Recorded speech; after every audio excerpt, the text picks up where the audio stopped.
Disneyland, the most magical place on earth. Until it isn't. I'm going to be real with you. I don't care how seasoned of a Disneylander you are, you're going to have some moments in your Disneyland day that you're not overly proud of, or at least moments you know you'll be able to laugh at someday, but maybe not today. That aside, there are some mistakes that can stack the odds against you and set you up for an epic fail instead of that epic vacation you wanted. And I'm about to tell you what those mistakes are, most of which I've learned from my own experience, so your next trip lives up to its expectations. So let's get started.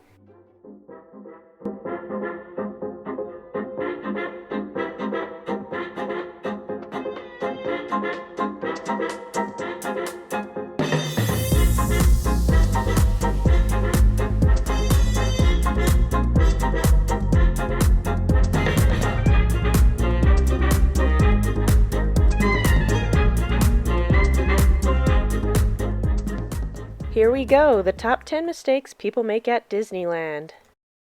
Number 10, they make it all about the rides. And I get it. Rides are fun little thrills to enjoy with others.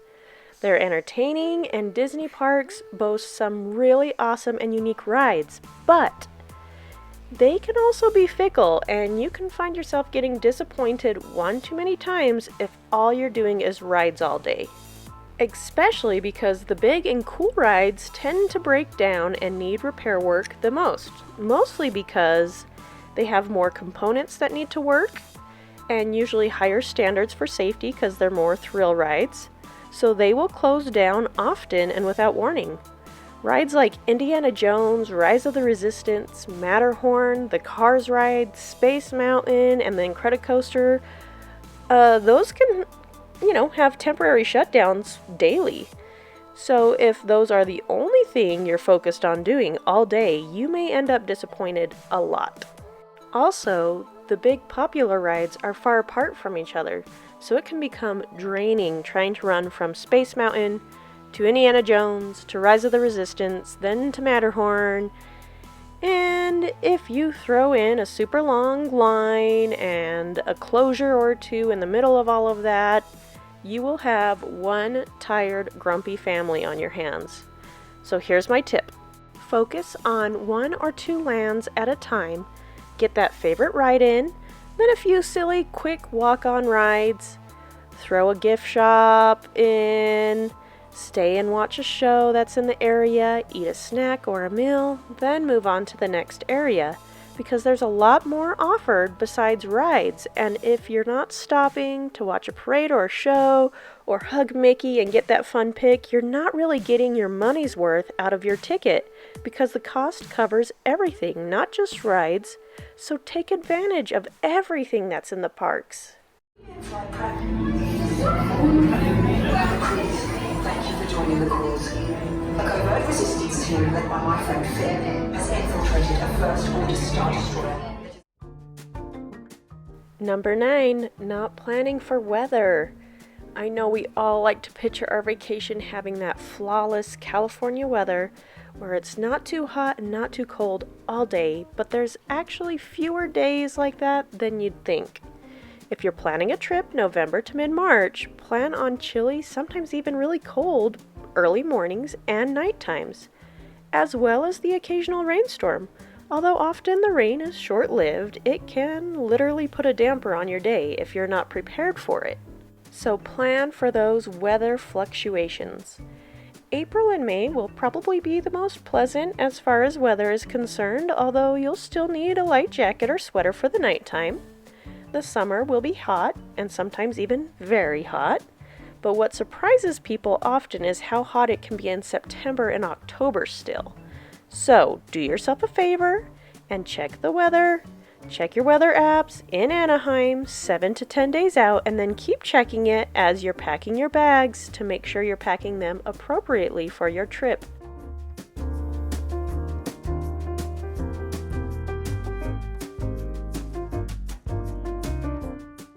Moving right along to number 8, wearing the wrong stuff. I'm talking clothes, shoes, headwear, whatever. This is a topic that is an entire video on its own. In fact, I just started a new chapter in my channel designated to Disney fashion, so look for that playlist if you're interested in that. But for now, I'm going to just give you some of the biggest mistakes that I've made and that I've also seen other people make as well. Of course, wearing terrible shoes is number one for sure. I like to bring 2 pairs of walking/running friendly shoes to Disneyland when I go. That way I can switch off midday or each day wear a different pair of shoes, because sometimes what your feet need is just like a different shoe to feel less sore or to not have the same shoe rubbing the same spot over and over again. You know, not getting blisters or whatever. Never ever wear flip-flops, ever, or super flat shoes that don't hold on to your feet that will slide and cause friction. And if you're bringing new shoes for your trip, try to wear them a couple of times before taking them to the parks so you know if they're going to rub or cause any problems. If you do get blisters, bring some blister band-aids. Trust me, I'm an old ballerina. They'll save your life. I'll leave a link to them in the description box of this video so you can check it out. And remember, your kiddos need good walking shoes just as much as you do, because they're walking as much, if not way more than you are, and way more than they're probably used to. You don't want your kiddos' sore feet cutting your trip short. Our family's favorite shoe brands to wear at Disneyland are either Nike or Salomon, but of course there's a whole bunch more that work fabulously for different kinds of feet, that fit in different price ranges, so whatever works for you is best. Fun matching outfits or character-influenced outfits are fun. Just double check for any rubbing or scratching that they may cause. And if you're like me and have thighs that touch, wearing shorts long enough to cover any rubbing points is very important. Or if you're wearing a skirt, you can wear some like light shapewear underneath just to kind of avoid some of that friction.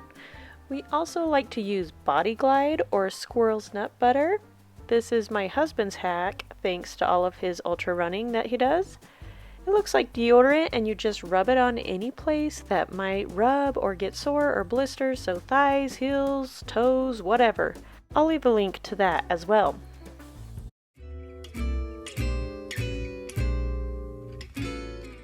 Number 7, only doing one day. Of course, if you can only do one day, you can only do one day. I totally get it.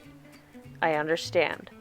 But oftentimes the price of a one-day hopper ticket is barely less than getting a 2 or even a 3-day pass from like Getaway Today or Costco or any of those other deals going on out there. Because you'll never run out of things to do at Disneyland. Trust me on that. There's never enough days spent at the parks. But what spending multiple days does is it takes the pressure off of having to squeeze everything in one day. So if you get bad weather one day, or all your favorite rides break down one day, or you miss that show that you really wanted to see, you won't be devastated because you have other days you can try again with. Oftentimes it's the stress and the craziness of only doing one day that makes people super grumpy about Disneyland and say they hated it. And really, it's kind of a lot of money for just one day. I really think you get more of a value doing multiple days over just one day.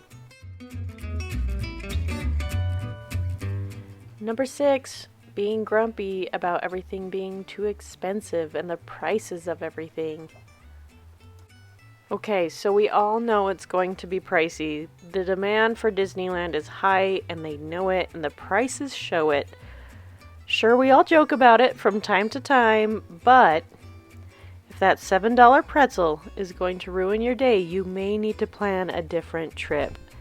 Yes, the tickets are pricey, and so is the food and the merch, but there are some ways you can offset that by bringing some of your own food into the park, water bottles, buying your Disney clothes ahead of time from places like Target, Etsy, or Amazon, and putting your trip on like your rewards credit card so you get money back from it.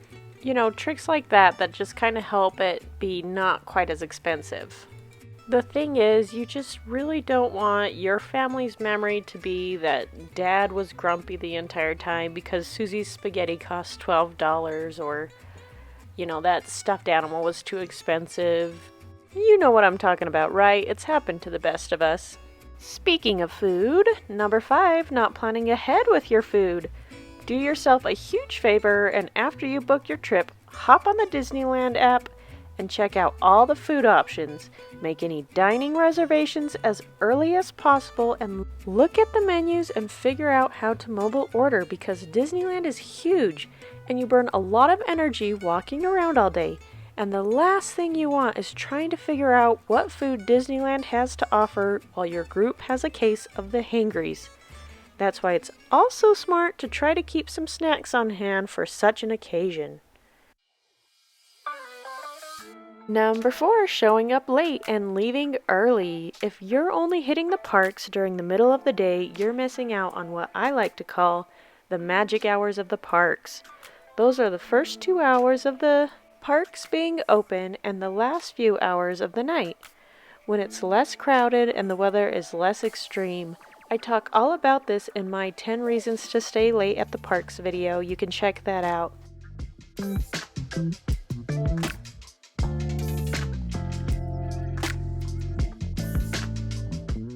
Simply put, Disneyland is at its absolute busiest midday, meaning you get long ride lines, long food lines, and crowds of people everywhere.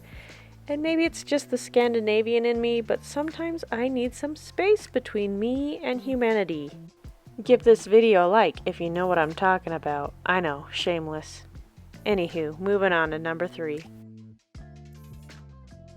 And number 3 is staying too far away from the parks. I like to stay within a mile radius or less when doing a Disneyland vacation. Half a mile or less if we want to walk to the parks.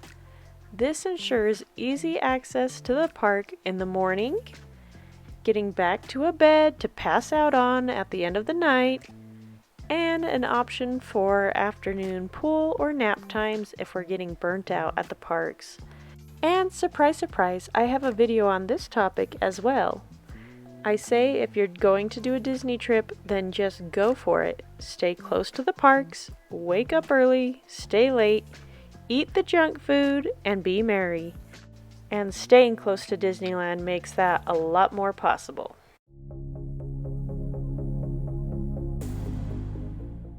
Number 2, not downloading the app. Everything at Disneyland is managed through the app these days. From your tickets to get into the park, dining reservations, mobile food orders, lightning lane and stroller passes, maps, and everything in between. It's almost impossible to go to Disneyland without the app these days. So download it on your phone as soon as possible and get your info synced up on it and get acquainted with how it works so your trip can run as smoothly as possible.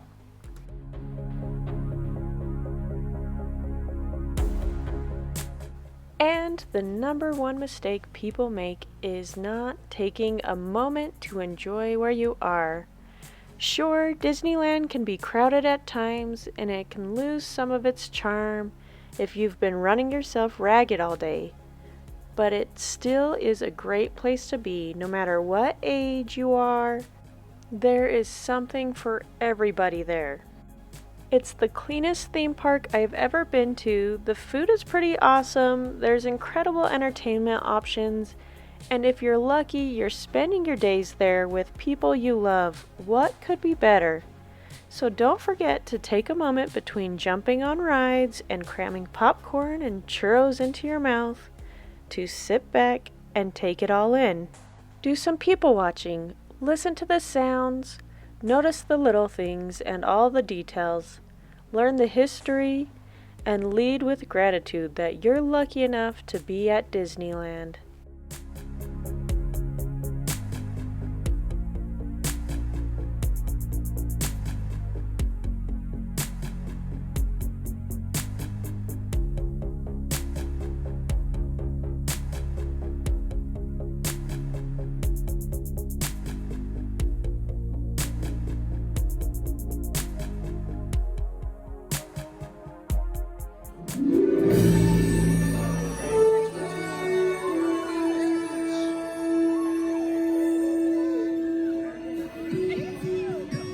Some things start out big, and some things start out small. But sometimes the smallest thing can make the biggest changes of all. Alrighty, folks, that's all I have for you today. As always, if you like what you've seen, subscribe to my channel, give me a like, and follow me on Instagram at how_to_Disneyland. And we'll see you again real soon.